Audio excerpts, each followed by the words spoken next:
Bung Fajrul, tadi kritikan keras sudah disampaikan oleh Prof. Emil bahwa bahwa menurut Prof. Emil ada misalokasi untuk investasi masa depan Indonesia. Nah, saya ingin menjawab terima kasih atas kritiknya Prof. Emil Salim.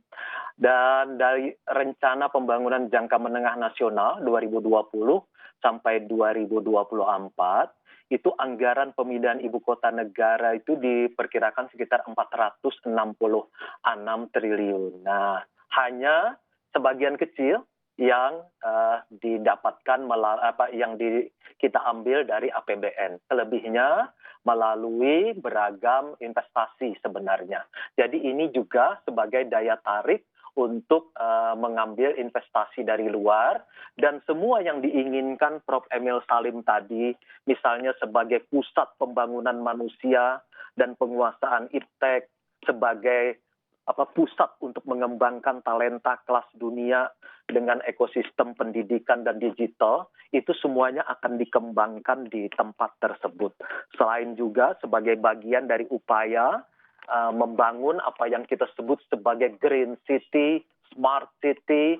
Jadi ini sebenarnya Prof. Emil lebih banyak dipergunakan sebagai pusat dari semua apa yang kita sebut pembangunan talenta bersifat global, baik yang inovasi dari perguruan tinggi, kemudian riset-riset yang akan dikembangkan di wilayah tersebut.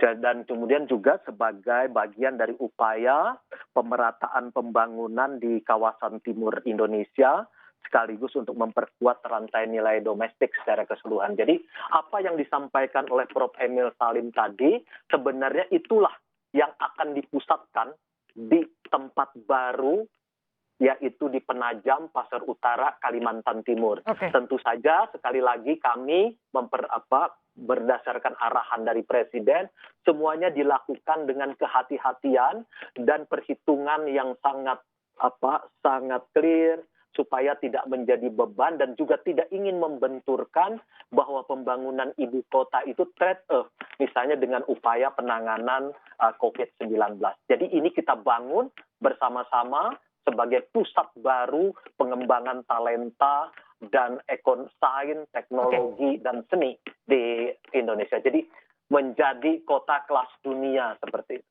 Saya minta Prof. Emil untuk menanggapi lagi apa yang disampaikan oleh Bung Fajrul.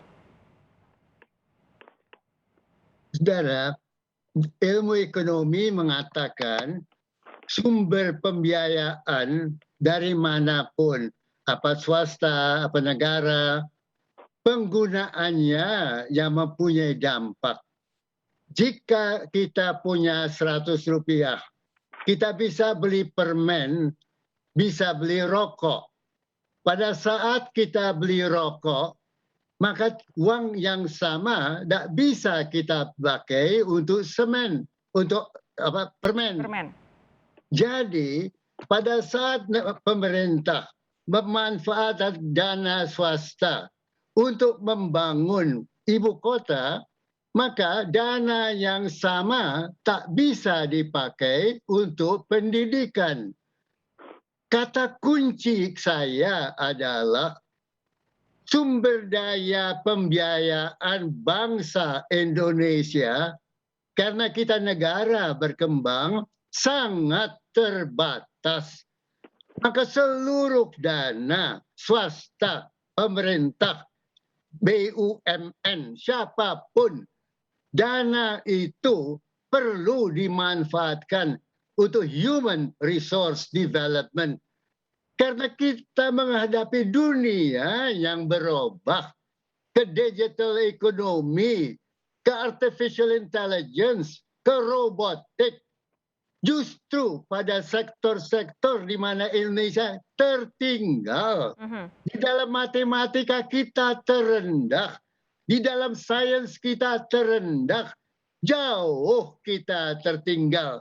Okay. Maka baik dana negara, dana swasta, dana BUMN, dana apapun, kejar ketertinggalan ini. Kalau tidak, Indonesia di ujung nanti pada tahun 20 tahun nanti akan datang, Indonesia pada tahun 45 tidak bisa lepas landas. Ya, Karena kemampuan bangsa menghadapi saingan dunia yang teknologi jauh lebih maju. Prof. Emil?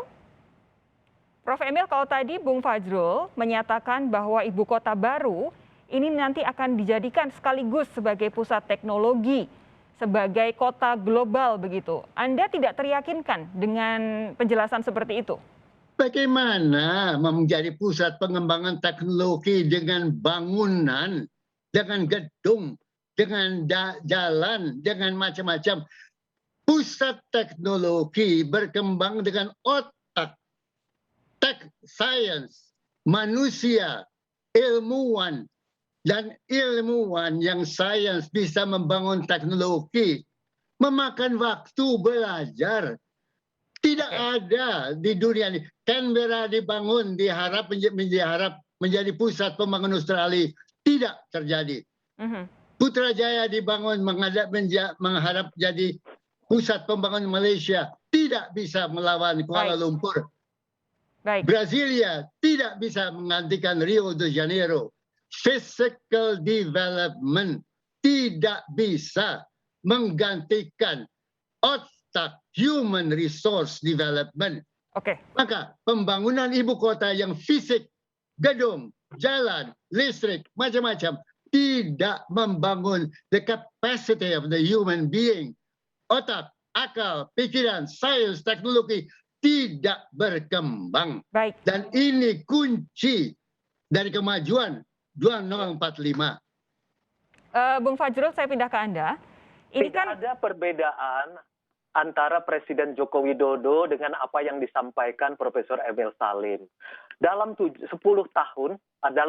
tahun terakhir ini, Presiden Joko Widodo menempatkan sumber daya manusia sebagai prioritas pembangunan nasional. Pada periode pertama, pembangunan infrastruktur yaitu Indonesia sentris dan kemudian pembangunan sumber daya manusia. Lalu di periode kedua, 2019 sampai 2024, pembangunan sumber daya manusia untuk menyambut apa yang disebut sebagai bonus demografi itu menjadi nomor 1. Jadi tidak ada perbedaan antara pandangan Profesor Emil Salim dengan prioritas pembangunan yang sekarang dijalankan oleh Presiden Joko Widodo.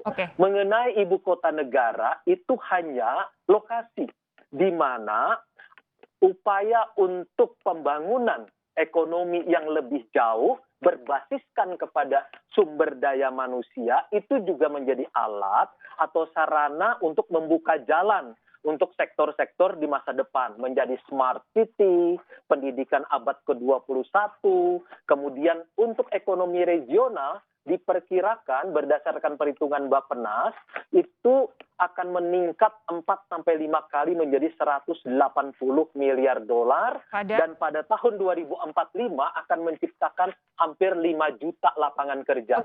Jadi ini paralel dengan upaya membangun sumber daya manusia, mencoba memeratakan pembangunan dengan Indonesia sentris, dan kemudian juga mencoba membangun berbasiskan kepada sains, teknologi, seni berkelas dunia. Bung Fajrul, Pak Emil, Prof. Emil, saya hanya punya waktu sedikit lagi, tapi saya ingin Anda juga merespons dengan apa yang disampaikan bahwa human resource adalah salah satu yang jadi prioritas Pak Jokowi sampai dengan saat ini, dan akan dibuktikan dengan ibu kota baru ini. Human resource prioritas Presiden. Mengapa anggaran pendidikan di bawah anggaran sektor-sektor lain? Mengapa guru-guru mengeluh gaji tidak cukup? Mengapa tidak ada dana untuk membiayai guru pembantu? Mengapa tidak ada cukup alat-alat untuk mendukung research sehingga kita tidak punya alat perlengkapan? Jadi kita bisa aja pidato nomor 1, fakta adalah anggaran pendidikan kalah dengan anggaran Hankam. Anggaran pendidikan tertinggal, tidak bisa membiayai guru-guru yang ada, apalagi memerlukan tambahan guru. Jadi antara kualitatif bicara dengan fakta angka ada jurang. Andai kata angka mengikuti ucapan, beri contoh, takkan ada guru yang mengeluh tidak cukup gaji. Tidak ada para researchers yang mengeluh tidak ada dana research. Ya. Jadi saya ini bekerja di bidang pendidikan. Saya tahu kondisi universitas. Please, terimalah fakta bahwa kita masih perlu berlipat kali kenaikan anggaran untuk mengejar ketertinggalan kita dengan Malaysia, ketertinggalan kita dengan Singapura, Vietnam, macam-macam. Bagaimana bisa lepas landas? Bung Karno cerita tentang marhaen, yaitu kelompok penduduk yang tidak punya tanah, tidak punya modal, tidak punya apa, hanya tenaga. Ya. Di dalam dunia sains teknologi ada marhaen baru. Marhaennya bukan tidak punya tanah macam-macam, tapi marhaennya tidak punya alat belajar, alat kesempatan, alat maju, ilmu. Marhaen tahun 2021 ke depan adalah marhaen yang tidak punya ilmu.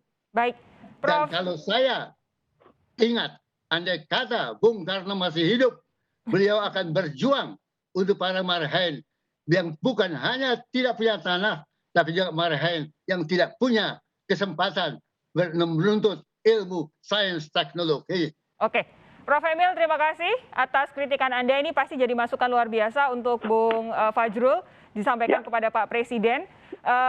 Terima kasih, Bung Fajrul. Terima kasih, Prof. Emil sekali lagi sudah bergabung malam hari ini. Terima kasih. Sehat terus ya.